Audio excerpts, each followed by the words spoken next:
Hello friends, welcome to the course on NX Nastran. In this lecture, we are going to solve a problem of bar subjected to axial loading. So in this problem you can see we have a bar.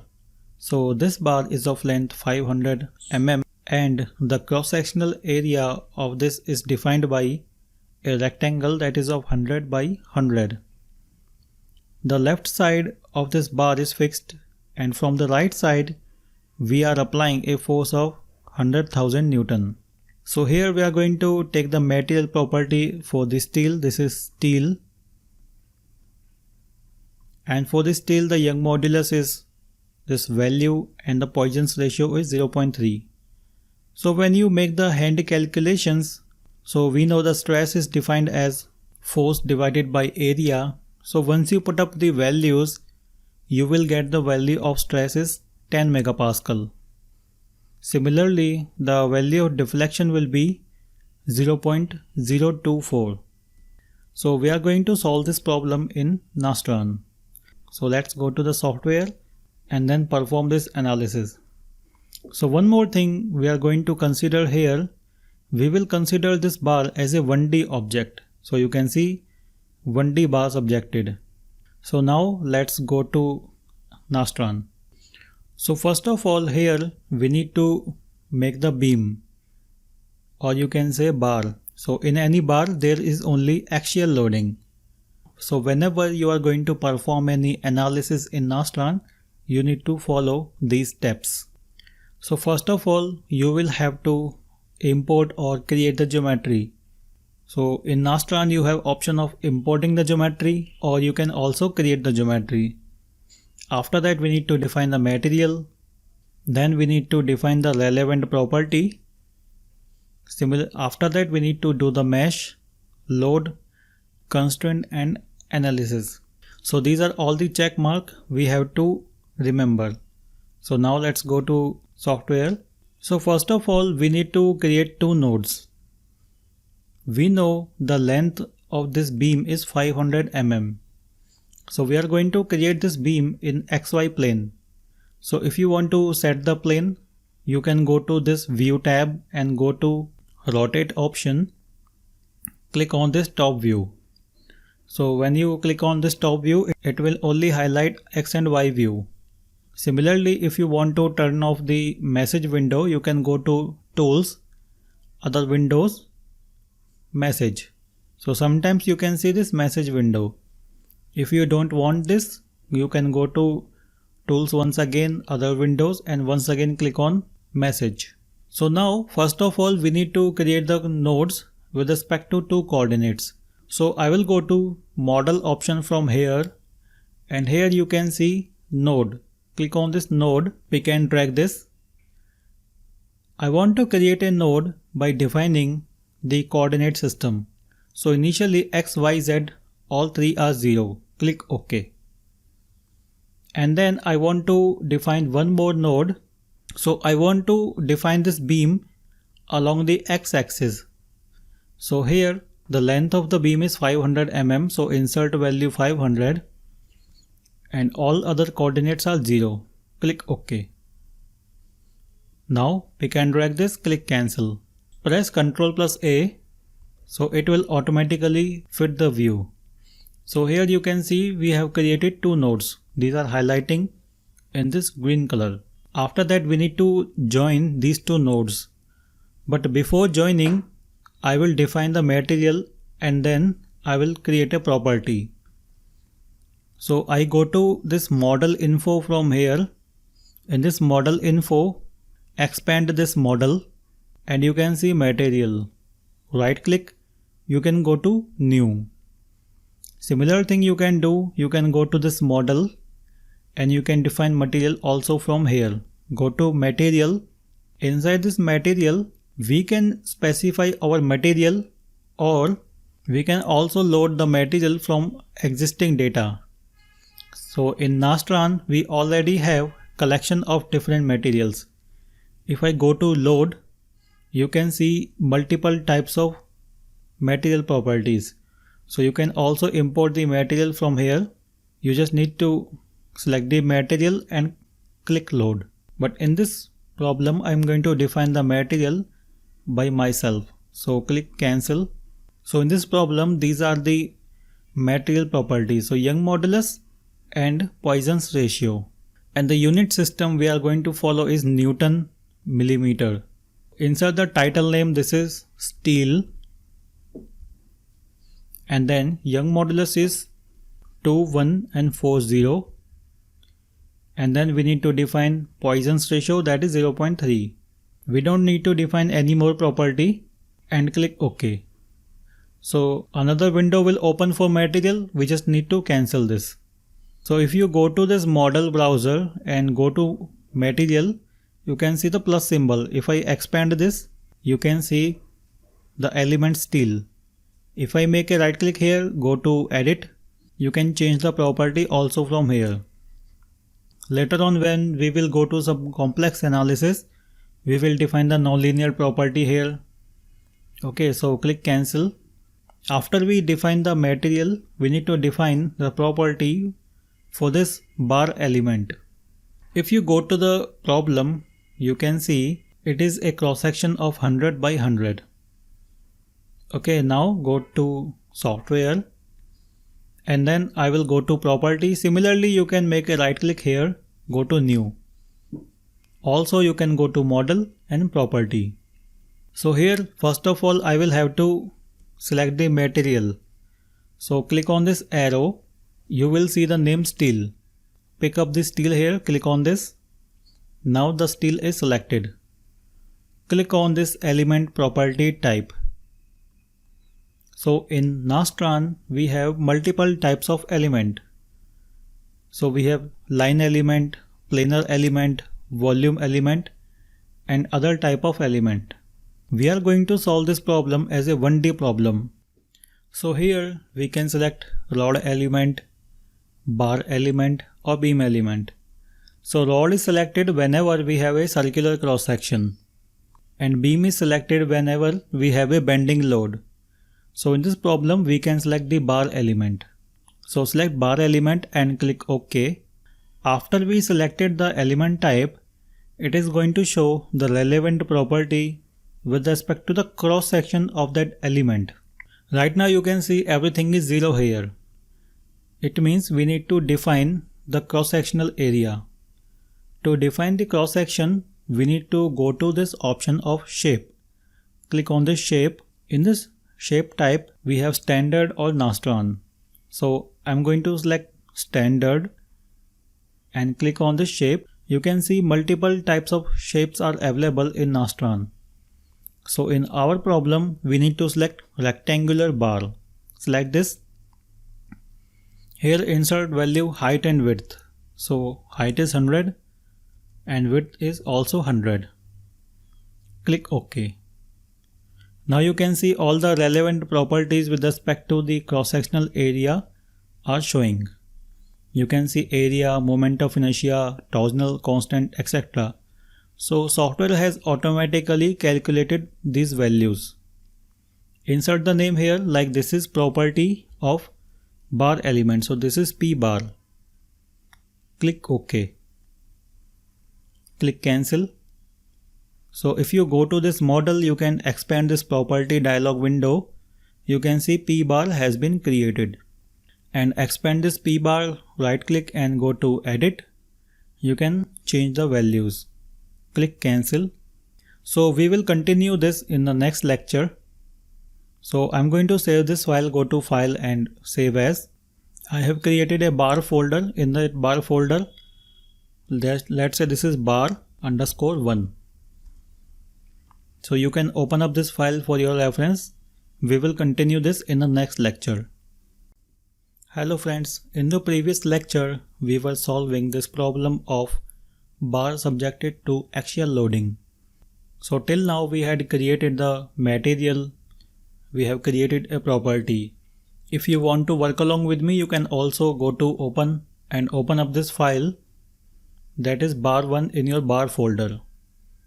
Click cancel. So after I have created two nodes, material and property, I can create the element. So I will go to model and you can see element.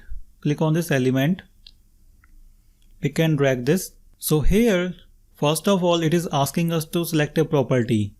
Click on this arrow, you will see the property highlighting P bar. Select this. After we have selected the property, we need to select two nodes. Click on this nodes option. Select this first node. Click on this second option. You can see, click on this box and then pick up the second node. You can see node ID, node 1 and node 2. Also here we need to select the vector. So this vector defines the lateral direction. Lateral direction means any direction that is perpendicular to the longitudinal, or we can say we need to define a vector that is in the direction of length of the bar. Click on this vector. To define the vector, we need to specify 2 points. So base point is 0, 0, 0 and the tip point or the second point is 0. Now you can see we are going to define this bar element in x direction. We can define the vector in y direction or z direction. So let's say I want to define this vector in z direction. So here I will insert some value in z. Let's say this is 1 and click OK. And click OK once again. Now cancel. So you can see we have defined the bar element. So if you want to see the cross-sectional area for this bar, you can go to View and go to Options. In this Options, go to Label, Entities and Color. First option. Here you need to go to this element and in this element, click on this element orientation and shape. Click on this and here you will see the option of cross section. Show cross section, click apply. So with this you will see the cross section area. So it is an option to verify whether the cross section is correct or not. So I will select by default line or plane only. Click apply and click OK. So once we had defined the material property and then we have created the element. So after that we need to define the force and the constraint. So in this problem you can see we are applying a force of 100,000 Newton on the axial direction. On the other side it is fixed. So I will go to software. So you can see the load dialog window. Similarly you can also go to load from here, load, and you can define the nodal load, element on phase, etc. So I'm going to define the load from here. Go to load, right click, new. Give it some name. So this is our force. Let's say this is force and click OK. So once you insert the name, a collector has been created with the name of force. Expand this plus symbol, you will see force. After we have created a collector, we need to define the value of force. To do this, click on this plus icon and you will see load definition. Click on this load definition, right click. Now in this problem, our load is on a node. So I will select nodal. Here we need to select the node onto which we are going to apply the force. So zoom in here. Let's say I will pick up this one end of the node. You will see the node is highlighting. Also you can click on this show selected icon. It will highlight the node that is selected. Click OK. Now inside this window we need to define the value of force. So here we can define force, movement, displacement, etc. So we have multiple types of load in Nastran. In our problem we are going to define the force. First of all, you can see the direction. Component, vector, normal to plane. I'm going to define this by component. So below this you can see x, y, z component of force vector. In our problem you can see if I rotate the beam or we can say bar element we have created in the x direction. So the force will be applied in positive x direction. So Insert the value in x direction only, 1 and 5 0. Method is constant force, it is not variable force, and it is in coordinate system with respect to rectangular coordinates. And click OK. You can see the value of force is highlighting. So if you want to change anything, you can go to this load definition, expand this, force on node, right click, you can go to edit load. After we have created the force, we need to fix another node. So I will go to constraint. So what you can do is you can click on this icon of collapse or expand. So click on once again, it will collapse everything. Once again expand model. So wherever you will see a plus symbol, it means those things has been defined. Now we need to define the constraint. Click on this constraint, right click, new. Give it some name like this is fixed. This is fixed. OK. Now expand this constraint. Expand this fixed. You will see constraint definition. Click here, right click. Right now we are going to define the constraint on a node. Select node, select this node, click OK. Now in here, in this property window, we have multiple options like fix, free, rotation, pinned, x metric, y symmetric, etc. So I want to fix it in every direction. So click on fix. So it will make a check on translation in x direction and rotational in xyz direction. So I want to fix everything. Click OK.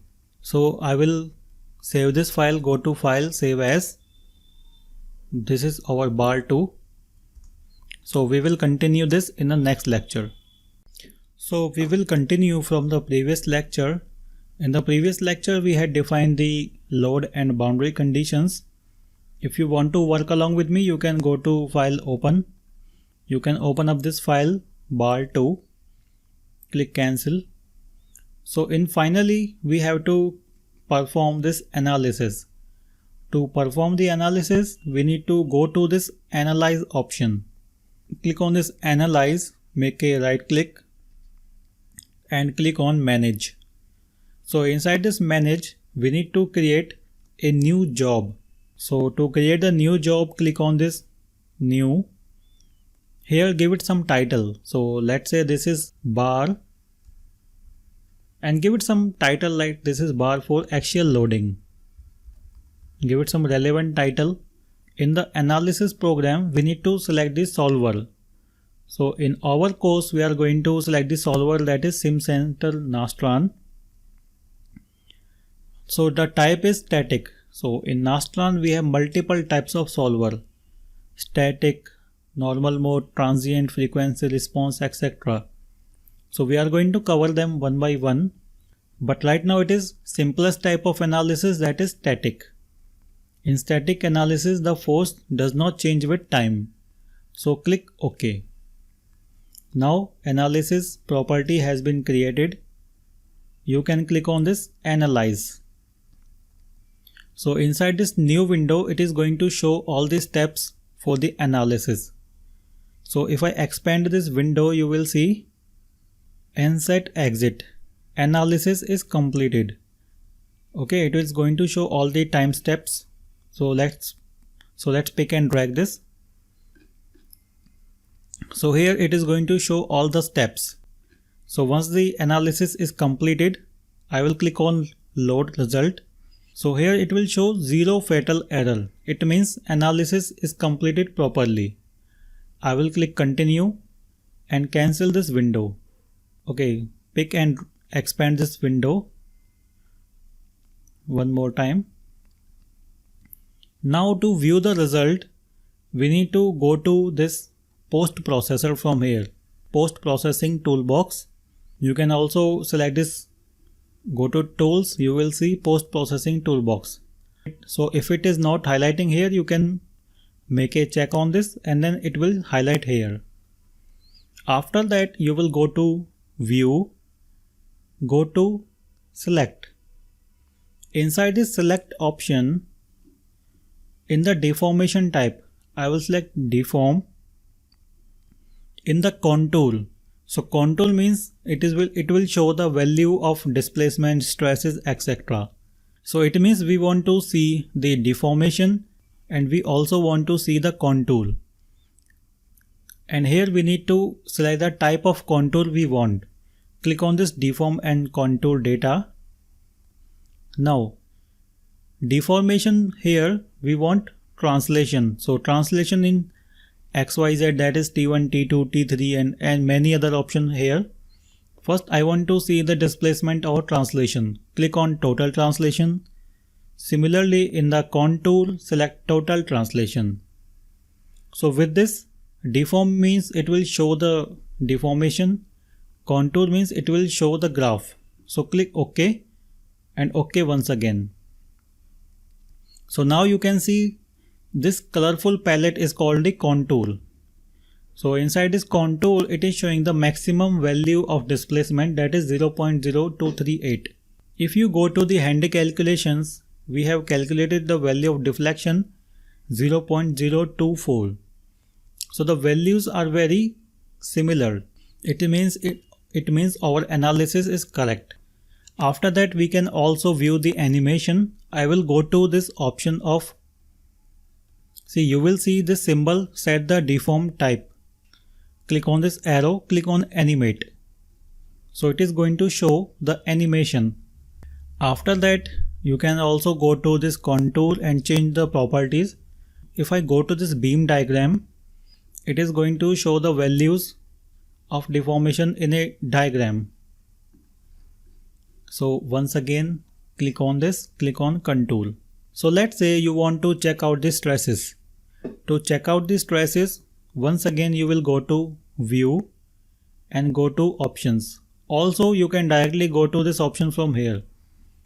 Click on this option, select output data. In the deform type, I will have to select, let's say in this problem, I want to check out axial stress. So select this axial stress. Also in the contour, I want to check out the axial stress. And we don't have to change any other option. These options we will cover later in the course. Click OK and you will see the value of stresses. So let's say I will go to deform. I don't want to show this animation.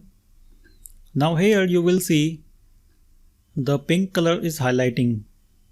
So the value of this pink color is somewhere close to this value of 10.